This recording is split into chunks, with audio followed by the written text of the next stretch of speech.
자, 조경근의 월간 논평 정치 이슈 얘기해 보겠습니다. 경성대 조경근 교수 함께합니다. 어서 오십시오. 어서 오십시오. 네. 요즘도 대장동. 예. 근데 저는 대장동 뉴스를 들으면서 무슨 무협지를 보는 것 같아요. 이름이 화천대유 천화동인 막 이래가지고. 그리고 그 저기 최대 주주 김만배 씨도 성함이 좀 네, 그렇죠. 천배 만배 할 때. 그러니까 등장하는 인물들도 너무 많고. 네. 진짜 그 무협 소설 같은데. 네. 그래요. 일단은 그 화천대유 소유주 김만배 씨, 그 27일이죠. 12시간 넘는 경찰 조사 받고 귀가를 했는데. 네. 그 어떻게 보셨어요? 그러니까 뭐 저는 이게 지금 대통령을 뽑기 위한 경선 과정에 있는데 혹시 뭐 경선에 나오신 분들이 이야기한 그런 어떤 정책 기억나는 게 있으세요? 저는 전혀 없어요. 제가 관심을 가지고 보는데도 오로지 머릿속에 지금 들어와 있는 거는 화천대유, 천화동인 이런 것만 나와 있어가지고 야, 이게 정말 아직도 이런 일이 벌어지는구나. 국민들이 이런 뉴스를 접하시고는 얼마나 실망하시고 대노하실까 그런 생각을 했습니다. 네. 이 회사가 막대한 이익을 얻었다. 그래가지고 제가 기사를 보니까 여기에 입주할 사람들이 입주한 한 세대당 1억 6천만 원 정도를 이익을 부담해 줘야 된다 하더라고요. 그러니까 하는 거랑 똑같다 하더라고요. 맞습니다. 그러니까 교수님 말씀대로 사실 이게 누구의 비리를 밝히는 것도 굉장히 중요한 문제지만 이런 거를 앞으로 재발 안 하게 만드는 게 더 중요한 거 아닙니까? 네, 지금 보니까 그러니까 이제 처음에 화천대유가 대주주 회사고 주주 회사고 그죠. 그 밑에 이제 천화동인이 그 자회사인데 둘 다 소유는 김만배 씨가 소유주로 되어 있더라고요. 그런데 이제 원래 회사가 가지고 있는 그러니까 받은 수익이 4,040억. 네, 그리고 그게 이제 이상하게도 자회사를 세워가지고 거기에 흘러간 게 84%인 3,400억이 흘러갔더라고요. 그렇죠. 그런데 이 자금이 그 다음에 어디로 어떻게 흘러갔는지, 누구에게 갔는지, 무슨 목적으로 갔는지 이런 것들이 이제 밝혀지는 게 가장 중요한 핵심인 것 같아요. 근데 이제 곽상도 의원이 여기서 나옵니다. 예, 그렇죠. 네, 50억 자녀. 아니 근데 6년 동안 대리했는데 퇴직금 50억을 받았다. 근데 또 갑자기 산재라고 했다가 그래서 산재 신청한 적 없다라고 얘기했다가. 그래 지금 직장인들이 전부 다 뭐 부장 차장 안 하고 이제 대리하겠다. 대리로 이제 나가면은 50억씩 받을 수 있으니까 그런 얘기를 하는데 이건 누가 봐도 구리죠. 누가 봐도 이거는 정상적이 아니고요. 뭐 산재 어쩌고 저쩌고 뭐 또 그렇게 하면서 또 애매하니까 아이고 뭐 개인적인 그런 프라이버시라서 어떤 것 때문에 산재는 밝힐 수가 없다라고 하는데 아니 그게 아니라 원래 밝힐 수가 없겠죠. 근데 아들이 직접 SNS에 올린 걸로 보면 내가 그만큼 일했다. 아니 아무리 그래도요. 예를 들면은 우리가 일반적인 직장 생활을 갖다가 할 때에 수십 년간 이렇게 일을 해도 나올 때 받는 게 그렇게 받습니까? 아무리 성과급이라고 해도 이거 무슨 성과가 있다는 거예요. 그만큼 일을 했다는데 제일 처음 이 보도가 나왔을 때 월급 250만 원 받는 일개 대리라고 본인들이 얘기했잖아요. 네, 맞습니다. 이거는 명약 관하하게 제가 왜냐하면 지금 하도 이 사자성어 비슷한 게 많이 나와서 명약 관하하게 이거는 뻔하죠. 그런데 이제 여기서 사실은 많은 분들이 더 분노했던 거는 뭐 50억이고 어쩌고 다 떠나가지고 일단 곽상도 의원 같은 경우에는 대통령 아들, 딸, 외손녀 병원 진료받는 것까지 다 이게 특혜다 이렇게 몰아붙였던 사람이기 때문에 아마 더 좀 충격으로 다가오지 않는가. 그러니까 말이에요. 그러니까 표리부동. 왜 자꾸 사자성어가 나오죠? 이게 속하고 겉이 다른 그런 인간들이 인간이 아니라 특히 이제 고위층에 있는 거죠. 법조계건 정치계건 경제계건 어디건 간에 이런 사람들이 왜 이렇게 많은 거예요. 지금 이준석 국민의힘 대표 같은 경우에는 어제 곽 의원 향해서 의원직 사퇴, 안 그럼 제명시켜야 된다. 그런데 이제 김기현 원내대표는 제명이라고는 하는데 이게 사실 그래요. 그러니까 제명이 79년 김영삼 전 의원 제명할 때 그때 당시에는 정말 그 굉장히 엄혹한 상태고 암흑기였는데 그 이후로는 제명은 한 번도 없었거든요. 없었습니다. 그 가능할까요? 지금 워낙 급하니까 그런 처방을 내놓는 거죠. 그러니까 제명 그 자체가 목적이 아니고 이 곽상도 의원과 그 아들의 사건 자체가 대선 가도에 미치는 영향이 실제로 부정적인 영향이 굉장히 크게 지금 나타나고 있습니다.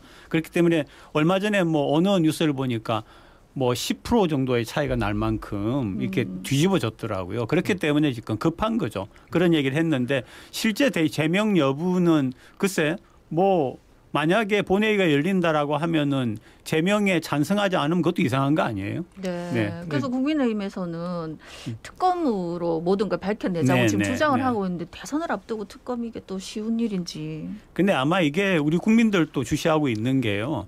도대체 이게 뭐 경찰에 의한 수사건 또는 뭐 공수처에 의한 수사건 이게 지금 권력이 속에 끼어 있기 때문에 네네. 믿을 수가 없다라고 하는 게 국민들의 한결같은 시선입니다. 그래서 시간이 조금 걸리더라도 여야가 골고루 그런 어떤 사람들을 내 가지고 그 사람들이 합쳐져 가지고 사는 특검이 시간이 좀 걸리더라도 그래도 그 안에서 뭔가 드러나고 하지 않겠느냐 하는 그런 뜻에서 아마 특검 얘기가 나오는 것 같습니다. 30, 60, 120 뭐 이렇게 해가지고 120일을 이제 특검이 네네. 끌고 간다면 네네. 공수처도 끌고 갈 거고 네. 또 합동수사본부도 만들어야 된다 뭐 이런 뭐 얘기까지 경기 나오고. 남부경찰서가 지금 수사를 또 맡았죠. 네. 그러면 이게 결국 이제 대선까지 끌고 가겠다라는. 네네. 그러니까 어떻게든 뭐 정치적이지 않게 시작했지만 네. 충분히 정치적일 수 있는 그렇습니다. 그런 스케줄이 네네. 있기 때문에 네네. 일단 지켜봐야 될 것 같긴 한데 네. 근데 이제 박영수 전 특별검사가 또 나옵니다. 특검이니까. 아니 그러니까, 딸이 화천대유가 보유한 대장동 아파트 최근에 분양을 받았는데 이게 그러니까요. 누군가가 계약 취소한 거를 회사분인데 네네. 이미 시세는 2배가 올라가 있어요. 네네. 그런데 그거를 떡하니 분양을 받았다. 이러면은 사람들이 그 특혜 분양 아니야? 라고 생각할 수 있겠죠. 그러니까 이게 이제 대장동을 개발해 가지고 나오는 그 이익 자체가 사실은 그 땅을 원래 가지고 있던 혹은 거기에 들어가서 살려고 돈을 냈던 사람들에게 일정 부분은 반드시 주셔야 되는 건데 그걸 갖다 뺏어갔다는 논리가 되는 거고요. 아니면은 적어도 공공재이기 때문에 정부나 시나 아니면은 경기도의 재정으로 들어가야 되는 게 이게 지금 사유화되었다는 거 아닙니까? 그 많은 돈이. 그리고 그 많은 돈이 이렇게 만들어질 수 있는 그 구조 자체가 우리 일반적인 서민들 입장에서 볼 적에는 와 어떻게 그렇게 많은 수천억이라고 하는 돈이 만들어질 수 있고 또 얼마 안 넣었는데 이게 뻥튀기가 되어가지고 1000배, 10,000배가 되고 이런 일이 벌어지느냐라고 하는 것은 상식 밖이죠. 누가 로또 살라고 하겠습니까 이제는? 네. 몰랐죠 저희. 그러니까 네. 말이에요. 저도 아이고 알았으면은 네. 이게 아유, 좀 투자를 좀 할 걸 그랬어요. 아이고 뭐 투자한다고 뭐 안 받아줍니다. 그러니까 말이에요. 이게 다 또 얽혀가지고 그죠 관계들이. 그러니까 아까 특검으로 밝히면 좋겠다 했는데 사실 박영수 전 특검 같은 경우에는 많은 국민들이 굉장히 정확한 수사를 하고 한다고 했던 분인데 이 뭐 가짜 수산업자하고도 연결돼 있었고 이런 일이 있으니 특검은 또 믿을 수 있나? 제가 추천할 만한 분이 계세요. 네, 얼마 전까지 그 대법관 하시고요. 우리 부산에서 존경받는 분이 계신데 김신 대법관이시라고 이런 분이 맡으시면 좋을 것 같아요. 그분 지금 들으시면 흐뭇해하시겠네요. 예. 근데 여기서 또 나오는 게 이재명 경기지사에 대한 결국 뭐 청구를 했으니까 여기에 대한 얘기가 끊임없이 나올 거예요. 그리고 경기도 최측근이죠. 이화영 전 경기도 부지사 국회의원 시절 보좌관 출신이 이제 사내 이사였어요. 네, 그렇죠. 근데 이제 15년이 됐어요. 그러니까. 근데 이제 사내 이사고 또 뭐 대장동 의혹과 관련해서 국민의힘 대권 주자들은 본체는 이재명이다. 그러니까 왜냐하면 왜 그거를 방치했느냐? 배임 아니냐? 그런 얘기를 계속하고. 그러니까 이제 이게 대장동을 개발하는 것 자체가 설계, 그다음에 그걸 진행해오는 과정, 그리고 수익이 나온 그 결과, 그 수익이 배분되는 소위 말하는 비리, 이게 총체적인 문제거든요. 총체적인 문제이고. 뉴스에 보면은 아니 뭐 15년 전이고 그 뭐 내가 공식적으로 같이 한 거는 뭐 1년밖에 안 된다 이러는데 그건 정치판을 몰라서 하는 거예요. 정치판에서는 한번 이 정치판은 어리로 맺어지면은요. 공적으로 관계를 같이 하고 있건 없건 간에 항상 끈끈한 관계가 유지가 됩니다. 그러니까 나하고 같이 일한 시간은 1년밖에 안 되었지만은 이 사람이 어디 있든 놀고 있든 간에 부르면 항상 오는 그런 관계가 정치권의 끈끈한 관계거든요. 그렇기 때문에 단순히 아이고 나하고는 공적으로 1년밖에 안 됐다 이거는 해명이 될 수 없다고 봅니다. 근데 이제 이재명 후보는 뭐 이렇게 해명 차원은 아니고 좀 화가 나가지고 같은 이씨라고 차라리 묶어라 이렇게 얘기를 하기도 했고. 그만 말씀은 잘하시더라고요. 한편 그다음에 어제 이제 보도가 많이 나왔었는데 윤석열 후보 같은 경우에 네. 윤석열 후보의 아버지 집을 시세보다 40%나 싼 가격으로 이 화천대유 소유주의 김만근 씨의 누나가 구입을 했다 하더라고요. 네. 김만배 씨의 누나가 구입을 했다는데 근데 이건 우연이라 하더라고요. 네, 그래. 어쩌면 이런 우연이 있을 수가 있는지. 그러니까 말입니다. 그러니까 지금 이 화천대유를 보면서 그러니까 대장동 사건을 보면서 그러니까 여기 자문으로 들어가신 분들이 네. 김수남 검찰총장도 있고 그러니까 말이에요. 권순일 대법관도 있고 네. 그러니까 이제 부동산을 우리는 저분들은 정말 부동산이라고는 한 1도 모르겠지 라고 생각했던 그 많은 분들이 또 나온다 청렴결백이라고 그죠? 네. 그렇게 많은 분들이 거기에 다 자문하고 이게 여전히 그죠? 여전히 대한민국의 상층부를 형성하고 있는 분들의 어떤 그 관계가 이런 비리라고 하는 것에 얽매여져 있다라고 하는 것이 우리가 지금 민주화를 이야기하고 적폐청산을 이야기한 게 이렇게 되는데도 그런 의미에서는 참 적폐가 쌓여온 게 사실이구나라고 하는 거를 또 방금 말씀하신 것처럼 대법관이라든지 이런 법적으로 이런 분들은 정말 그러지 않을 것 같지 않습니까? 그런데 이런 분들까지 이렇게 다 그 안에 들어가 있다라고 하니까 거론되는 걸 보면 참 답답합니다. 그러니까 이 정부 들어서 적폐청산 때문에 많은 분들이 피로감을 느꼈는데 이렇게 구석구석 곳곳에 여전히 있는 거죠. 그러니까 적폐 수사를 이렇게 부동산만 이렇게 딱 따라가도 이게 어디에서 왔고 정말 어떻게 왔고 어떤 좋은 제안 같으세요. 그러면 다 나올 것 같아요. 부동산 하나를 딱 키워드로 해가지고 그거를 파고들면은 개발을 누가 했느냐 관계라든지 부정이라든지 비리라든지 하는 게 다 나올 것 같으네요. 요즘 진짜 그런 생각이 듭니다. 이게 양당의 TV 토론 얘기를 좀 해야 되는데. 더불어민주당 대선 경선 후보 TV 토론회 얘기를 좀 해보겠습니다. 대장동 얘기 계속 나왔는데 이게 지금 이제 김두관 후보가 이제 사퇴하면서 이재명 후보를 지지했고 정세균 후보 같은 경우에는 그 캠프 사람들이 다 이제 이낙연 후보 쪽으로 갔단 말이죠. 근데 이제 정작 본인은 중립을 지키고 있고. 이제 앞으로 결과를 어떻게 지금 예상할 수 있는지 한번 여쭤보고 싶어요. 근데 지금 어쨌든 하나 남아 있는 유일한 변수는 지금 이런 얘기가 흔히 이제 이거는 정치판이 가지고 있는 너무나 상식적인 추측입니다.